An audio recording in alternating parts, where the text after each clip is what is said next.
বাস অথবা ট্রেন যেখান দিয়েই যান না কেন, টাঙ্গুয়ার হাওরে যাওয়ার জন্য আপনার এই তাহিরপুর ঘাটে আসতে হবে। তাহিরপুর ঘাট থেকে আপনার হাউস বোটে উঠতে হবে। আমি আমার এই জার্নির জন্য বজরাদি হাউস বোটের তরুছায়া বোটটা নিয়েছিলাম।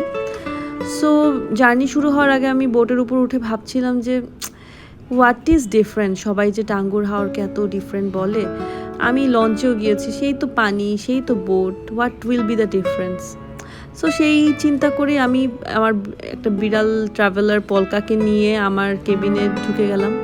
The cabin looks really good, কিন্তু যখন আমি আস্তে আস্তে জার্নি শুরু করলাম এবং আস্তে আস্তে বোট হাওরের দিকে যাওয়া শুরু করলো, আমি দেখতে পেলাম যে it's not like any other নদী। এখানে একটা অন্যরকম ব্যাপার আছে, এখানের আকাশ পানি সব কিছুর মধ্যে একটা অন্যরকম ব্যাপার আছে। সো আমি আর পলকা একসাথে জানালার পাশে বসে বসে অদ্ভুত সৌন্দর্য দেখছিলাম মাঝি কি করে জীবিকা নির্বাহের জন্য মাছ ধরার জন্য চুপ করে ঘুপটি মেরে বসে থাকে এই রোদের মাঝে।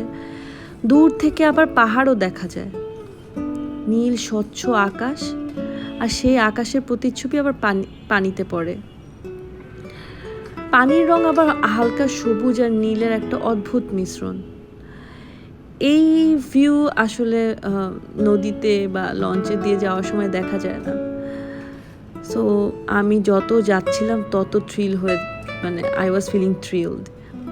আবার মাঝে মাঝে দেখা যাচ্ছিল যে ছোট বাচ্চারা ছাগলের পিছে দৌড়াচ্ছে, একটু গ্রাম বাংলার দৃশ্য।